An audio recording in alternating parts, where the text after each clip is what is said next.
Okay, so welcome back to another video. In today's video we have yet another definite integral. This time we are dealing with radicals and natural logs. So we have the definite integral from 0 to 1 of the natural log of the cube root of the natural log of the square root of 1 minus x dx. Now the whole intuition on solving this integral is actually simple and not as complicated than you'd think. The whole takeaway is that we basically use the rules of natural logs to rewrite our integrand. Then of course you can tell that there's actually going to be some sort of substitution involved with this whole process. But also when it comes to simplifying to a finite answer, you're going to notice some pretty neat constants, and that's going to be used that I've actually used in several of my past videos before, so that's just something to look forward to. So yeah, no other comments I need to add there, so we can actually just jump right ahead. I'll call this given integral capital I, and then what I can do, I just jump the step that I can actually just write the cube root as, let's see, that's the natural log of the square root, or rather, we can actually write this as using the exponents from here. So what that means is that I can write this as the natural log of 1 minus x, and then to the power 1/2, then to the power 1/3 dx, right? Then we know that using rules of natural logs, the exponents associated with the natural logs has to go in front of the natural log, so that's the constant, but I can actually move that outside the integral because it's a constant. So we have from 0 to 1 of the natural log of, and then I can do the same thing from over here, so this will be 1/2 of the natural log of 1 minus x dx. So now what I can do here is, using our rules of natural logs, this is the inputs in the form of a product, so I can actually use this to write it as a sum of natural logs. So this means we have 1/3, then with our integral 0 to 1, then I can write this as a sum, so this way we have the natural log of 1/2, and then add this with the natural log of the natural log of 1 minus x dx. Now this is very easy to show because this is simply just a constant.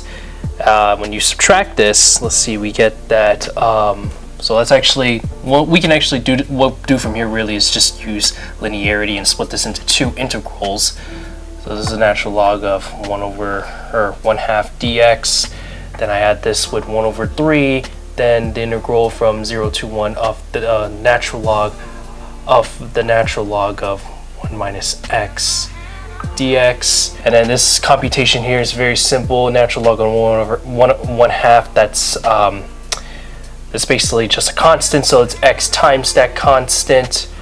Let's see, if you evaluate this from 1, pretty much, and you plug in 0, so the whole thing becomes 0, so you plug in 1, so you get 1/3, then multiply with the natural log of 1/2, but that can be simplified further, saying because we have the input of division, so it's basically subtraction of natural logs. We know that the natural log of 1 is 0, so that means we have that it's minus ln of 2, then multiply 1/3, so that means this is just a negative ln of 2, and then divided by 3.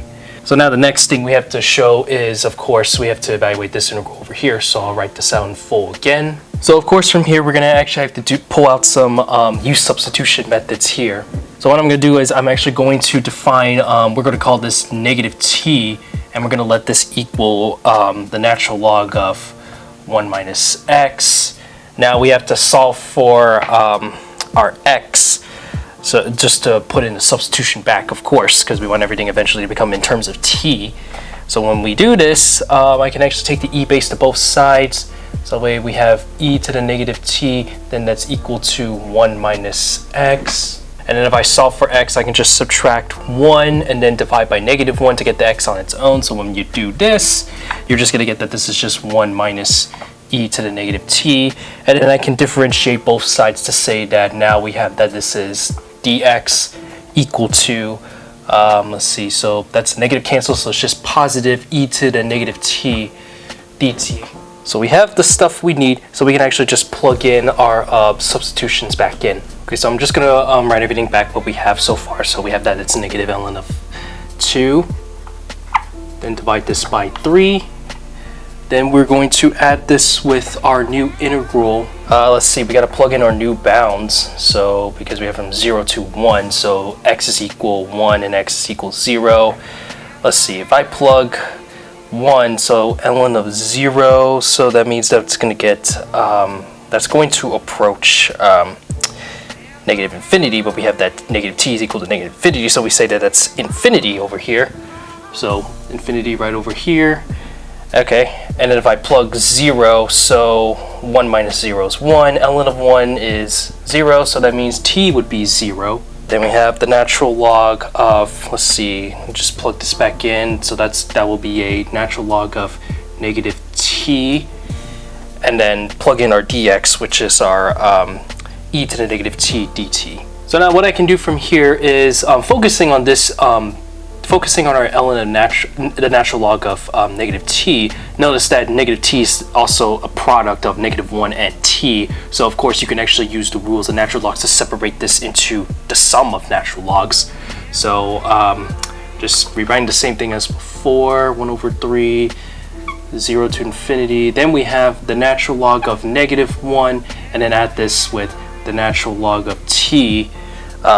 Of course, this is also should be in distribute with the fact that we have a e to the negative t over here. And let's see, keep going further, negative ln of 2 divided by 3. Then just using linearity again, we can, let's see, so this is e to the negative t multiplied with ln of negative 1 dt. Then I can add this with, we have 0 to infinity of e to the negative t, then ln of t dt.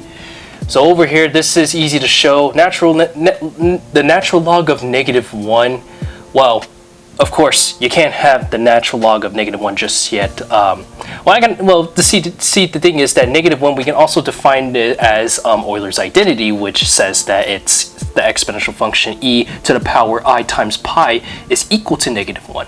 So we can substitute that back in. But before I get into that, let's actually differentiate, integrate the e to the negative t part. ln of negative 1 is in the form of a complex number in this case.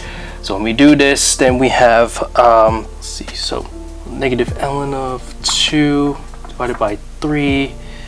Then I have plus ln of negative 1, and then, well, really this should be a minus, because we have to pull out the U-substitution over here. So let's see, minus, and then e to the negative t. Evaluate this from infinity to 0, and then plus 1 over 3 times the improper integral, negative t, ln of t dt. So you plug in our bounds, so you get e to the negative infinity, that's just 0. Then subtract that when you plug 0 into it, e to the 0 is just 1. So 0 minus 1 is negative 1, then of course that'll change that to a positive. So negative ln of 2 divided by 3, then this will be plus ln of negative 1. I also should multiply the 1 over 3 over here, but that's fine. At least I stated that. Let's see. Like so. Okay, sorry about that. Okay, and now the last part is evaluate this. This is neat because e to the negative t times ln of t dt, with this improper integral from 0 to infinity, of course, this is actually defined as the constant known as the Euler-Mascheroni constant, and that's equivalent to negative gamma. So I've actually proved the equality of this before, so I can leave that video in the description below if you want to see the whole evaluation on that, / derivation / proof, whichever. That comes down to minus gamma divided by 3. Okay, pretty much we're done, but as I mentioned that we can write, you can't have negative 1 as for the natural log, since natural logs only deal with the positives, positive integers excluding 0. That way I can write negative 1 in the form of Euler's identity, which says that e to the I times pi is equal to negative 1, so I can substitute that back in. So therefore I is equal to negative ln of 2 divided by 3. Then if I plug e to the I pi over here, then we're going to get that this is just positive I times pi divided by 3 minus gamma divided by 3. And you know, if you want to, you can actually just factor out the negative 1 over 3 for over here. So negative 1 over 3, then multiply this with the natural log of 2. Add this with your Euler-Mascheroni constant, and then add this with I times pi divided by 3. And there we have it, our final answer to our given integral up above on the upper left corner, like so. So yeah, that's pretty cool if you ask me.